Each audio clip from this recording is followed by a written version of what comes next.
tonight. For those of you who don't know me, my name's Albert Liu, president of Luma Finance. I also work with Rick Rule on the Rule Classroom and the various events that he holds.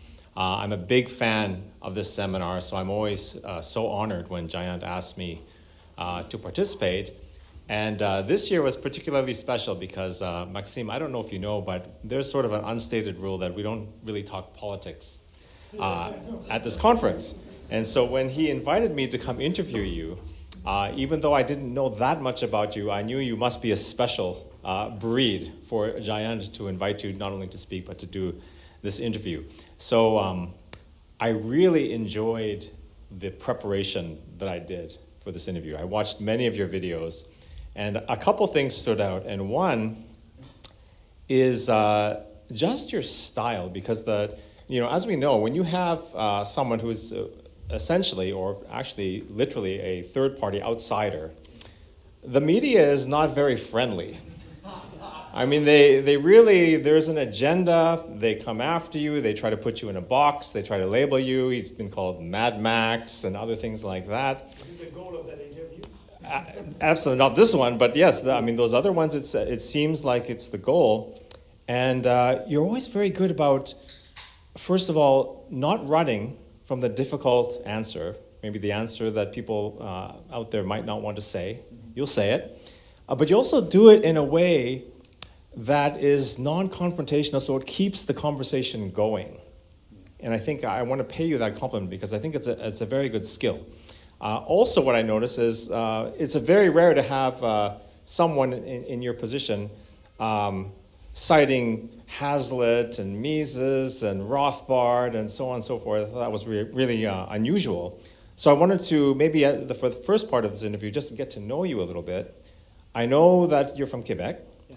I know that there's been an article written about you saying this is the Albertan from Quebec or l'Albertain du Québec. Yeah. I thought that was very interesting. And I also know that your father was also a member of parliament. So can you tell me a little bit about not your career, but your family, like the background, and maybe beyond your family, your father, and sort of your roots in Quebec? How far do they go, and like who is this family? Thank you for asking. And as maybe some of you know, that I'm coming from Beauce. Beauce is the most entrepreneurial region in Quebec. And my dad was an entrepreneur. Now he's 89 years old. And also he was a member of parliament with Brian Mulroney, was elected in 1984, and after that in 1988. And he was elected as an independent. So it's very rare in Canada to be elected as an independent in 1993. But for me, I never had in mind to be a politician because, I don't like what my father wanted to do. It was always, pleasing people and telling people what they want to hear. My dad was a traditional politician. And so everybody's important, and, every vote is important. I understand that. So, but I like ideas, and like you said, I like to read Mises, and I'm more an economist because I was working in the financial sector before being in politics. Actually, I worked 19 years in Montreal, and I was a VP of a Standard Life, an insurance corporation, and VP of a national bank also. So I jumped into politics in 2006. But the only way to be elected as a conservative in 2006 was to run in Beauce, the riding of my dad. So, and because the name Bernier was very well known because of my dad. And so when I decided to run there, and the time was good for me because I had two daughters. Charlotte now, she's 24. Megan, she's 21. At that time, they were way younger.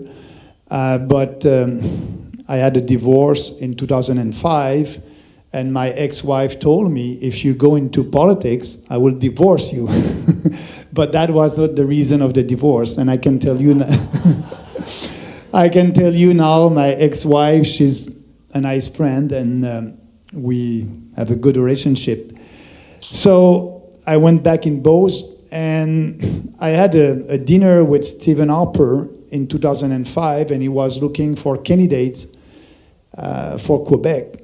And I had a discussion, and my goal was I was VP of a think tank, the Montreal Economic Institute, and I wanted to tell him my ideas, and I wanted him to take some of these ideas for his electoral platform in 2006. So I told him two things that he must do to have more support in Quebec. I said, first, you must respect the Constitution, because in Quebec, we have two national sports. The first one, as you may know, hockey, the Canadian, Montreal Canadiens, or Quebec Nordic. The second one is referendum.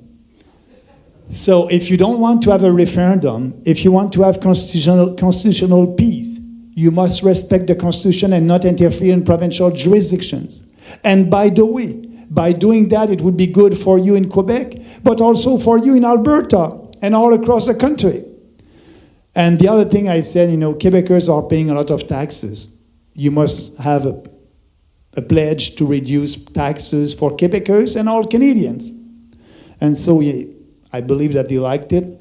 He asked me to be a candidate and actually deliver a speech in October 2005 in Quebec City. And he had a very good coverage. So when I was in Beauce for that first election, then I was running under my dad's name, Bernier. And my goal was, my director of the campaign said, we have only one challenge with you to be elected. At the end of this campaign, people must know you by your first name. That's the goal. They must know Maxime. They must know who's that guy is. And I deliver a campaign based on entrepreneurship. And I said, we need to have less government, lower taxes, more freedom, individual freedom. And I spoke at that time about individual sovereignty, the sovereignty of the individual, not the state. And so that was very popular in Beauce because it's a rural riding. People are working very hard, very entrepreneur. And I was successful to be elected and re-elected.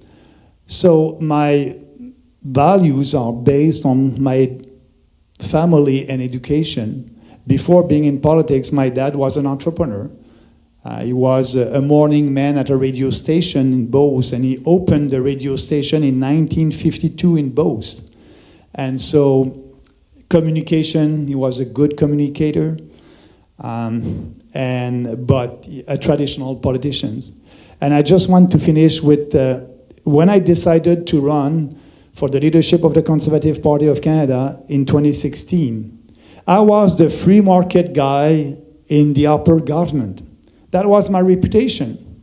So we built our platform, and you may know about, in Canada, we have a cartel, a legal cartel for the milk, dairy, and poultry.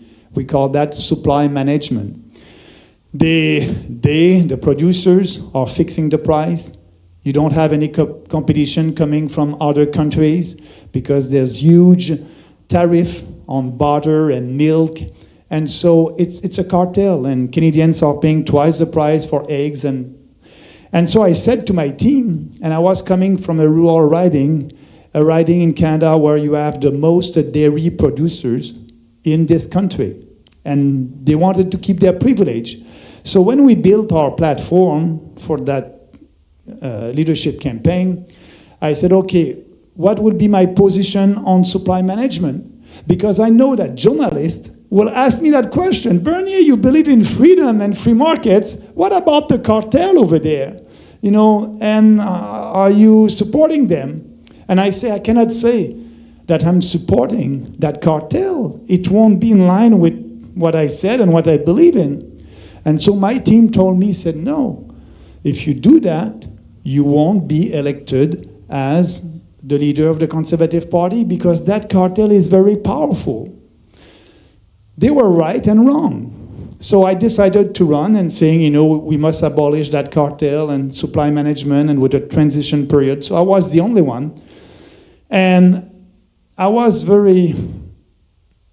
think it was the best decision in my campaign for the leadership because of that, I was able to have 49% of the vote. But some of my people in my team said, no, because of that, you didn't win. For me, because of that, I was able to have that 49%.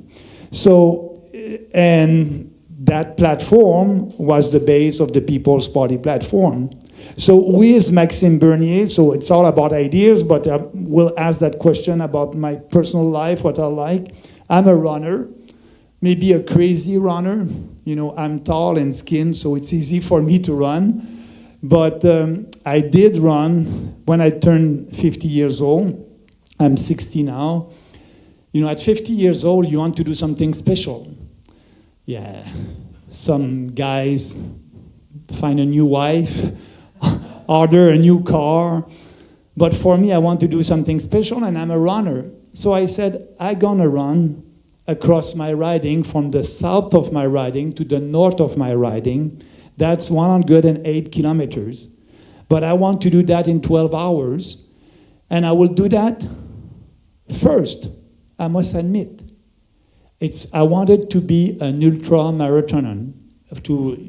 I did run marathon, it's 42K, but ultra marathon, usually it's more than 75K. That was my goal. So I did that first for myself. Like Ayn Rand used to, if you want to save the world, try to work on you first, and after that your family and the society.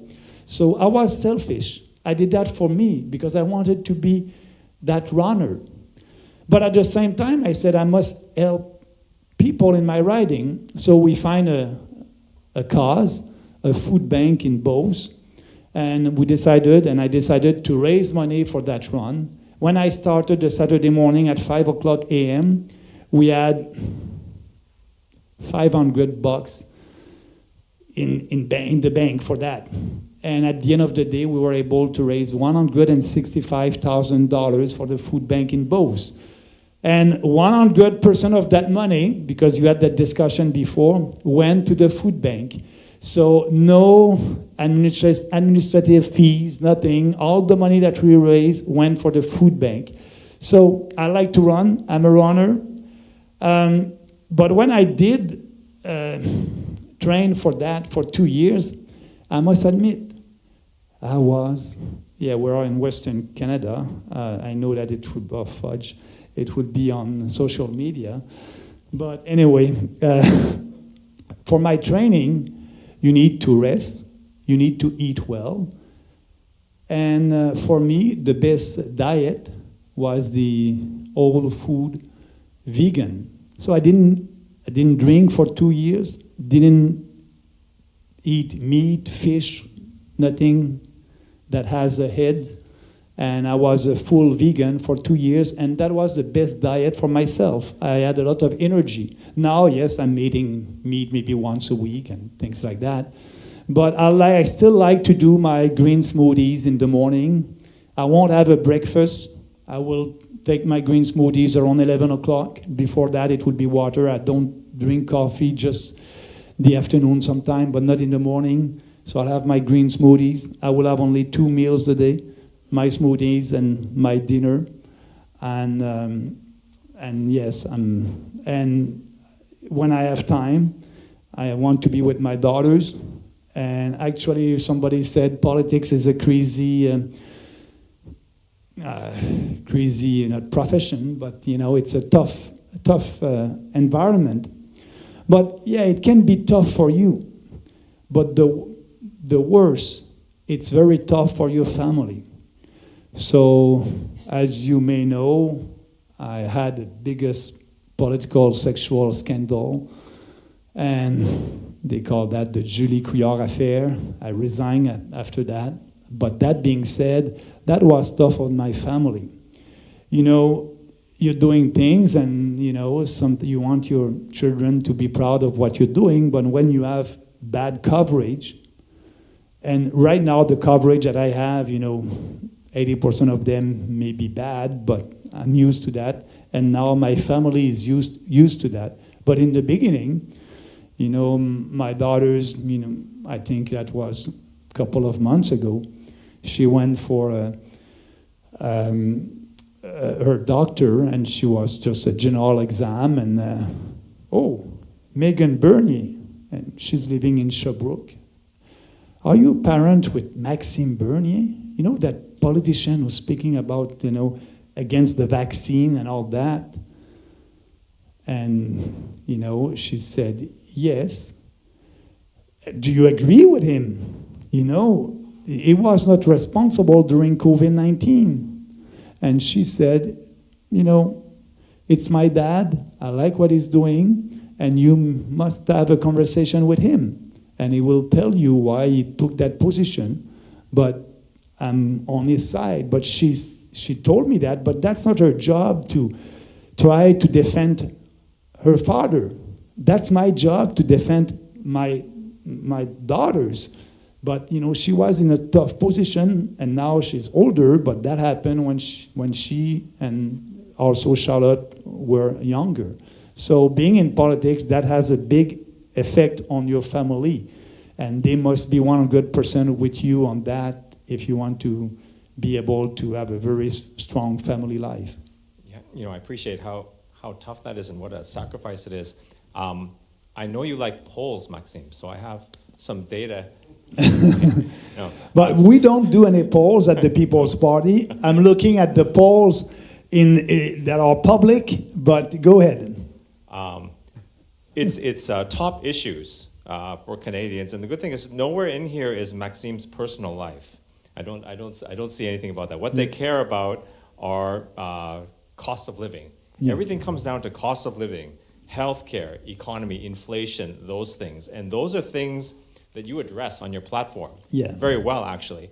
But what I found when watching your interactions with the interviewers is oftentimes they didn't really understand what you were talking about, I felt that because they don't come from the same background we do, when you talk about monetary policy, 0% inflation target, their eyes glaze over and say, what is this inflation thing you're talking about? They don't understand.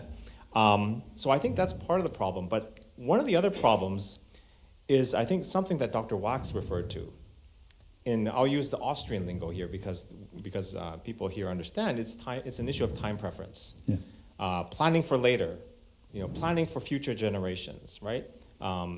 People here, when they consider politics and participating in the political process, it's very transactional. And I often heard people asking you during the interviews, if I vote for you, what do I get? Nothing special. You hear that, right? Rather than I'm voting for you because I love my country or for a better future, it's what do I get, meaning next month or next year or whatever. What is the answer to that? Because there is no solution, short-term solution to fix these big problems we have. We have to invest in the solution, and I think I kind of sense a reluctance in the voters to do that. Absolutely, that's politics, and I like the question because I'm traveling now across the country and building the party, and when I'm traveling, actually, it's good because I can be in the local mainstream media. The national mainstream media, they don't want to interview me, but the local one, when I'm traveling in Sault Ste. Marie or, I don't know, Sherbrooke or, Toronto, usually I'm going and seeing these media. And the question that the journalists will ask, what can you do for the riding? We have a project over there, and I have a big example. I did a by-election in June 19 in Manitoba. I didn't win with 17% of the vote. So but that was a good campaign. But we sent a letter to every municipal council for having me or speaking about my policies. We have received only one request, and the council said yes. So I was there, and they had a PEP project. And the PEP project was cleaner water for the city. And before that interview with these elected representatives, they asked me and every candidate a couple of questions.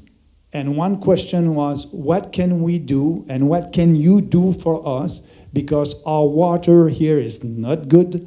We need to improve our system. That will be a lot of money. So, and all these other candidates said, yes, we're going to put money in that. We're going to help you. You're going to drink better water here in that little municipality. And I said, no. I won't do anything because it's under provincial jurisdictions. And, actually, I will cut the infrastructure funding. That was my answer. And they published that answer in the local newspaper. But when I was with the mayor, so the mayor came and said, oh, Bernier, and that was a very nice meeting, and he said, you want my support, but I've read what you said about that question for our project here, and you're against that. So I won't be able to support you. I look at him and I said, that's okay. That's okay. I won't pander to you. I'm just telling you the truth. We cannot afford that, and that's under provincial jurisdictions. What I will do, I will give the GST to your province. I will transfer the money that the government received from the GST. That's about $48 billion a year. It will be a provincial tax. And your province will be able to have more money for these kind of projects. That's not the responsibility of the federal government to do that. Why? People in Quebec City, with their taxes, will pay for a project here, a local project. Why people in Vancouver will pay for a bridge in Quebec City? That's local project that must be financed at the local level. The federal government must finance only national and infrastructures. So that was my answer. They didn't like it.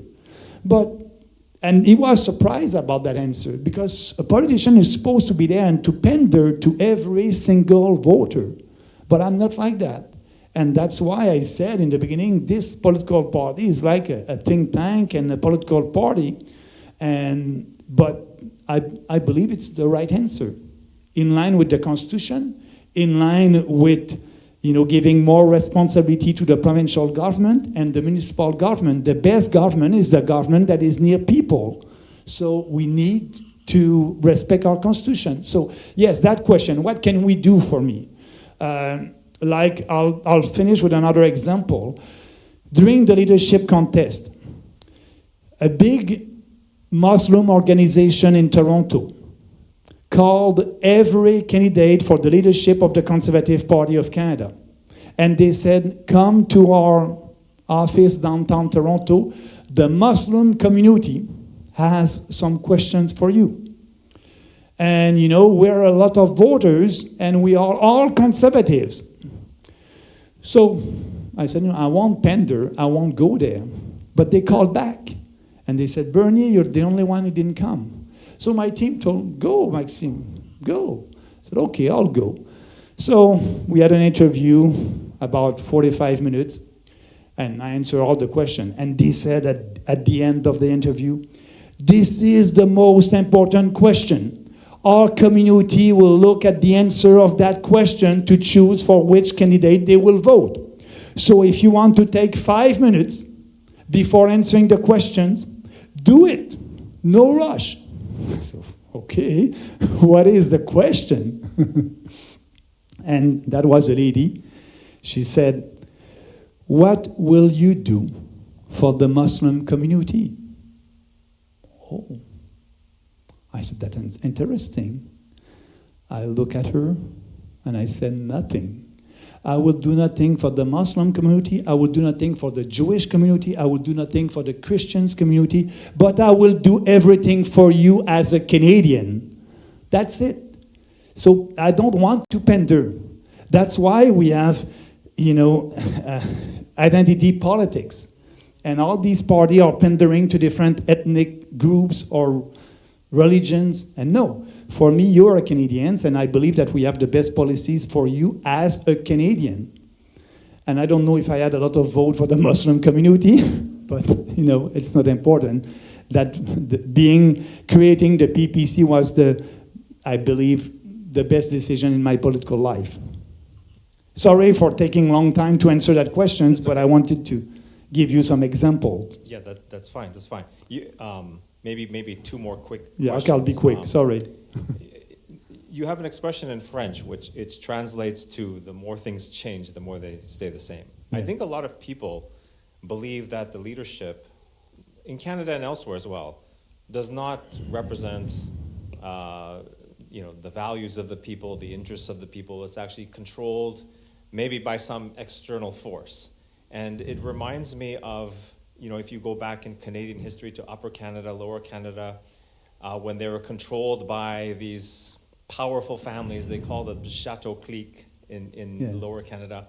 There was riots because people felt the same way. They felt that these leaders were controlling the country for their own gain and for the benefit of some external power. If that's the case, can you make any change without changing the system? Because it feels like it's rigged, frankly. Yes, we just need to have politicians who are in line with your principles. But the way that I'm looking at your questions, for me, it's not the external, the billionaires and the millionaires that can influence you, because we have legislation in Canada, and the maximum that they can donate, it's like everybody, $1,700. But who can influence the politicians? The deep state. And what is the deep state? Is it a concept that does not exist or exists? I'll give you an example, what happened to me. And I'll try to be very short this one, sorry. I was an industry minister, and you have civil servant. And they had a pet project. And the pet project was, we need to have a legislation against spam that you received in your computer, anti-spam legislation. I said, why? We don't need a legislation. If you don't want to have a spam in your inbox, you just have to buy a firewall, and that's it. The private sector can solve the problem. But they wanted me to draft a legislation, and I had every meeting with my deputy minister and my civil servant. They were pushing that legislation. Everything was ready. I said, no, I won't do it. I didn't do it.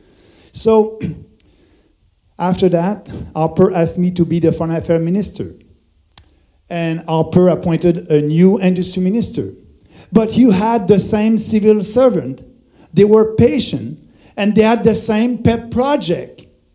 And they went and speak with the new minister. You must do that, you'll be popular, blah, blah, blah.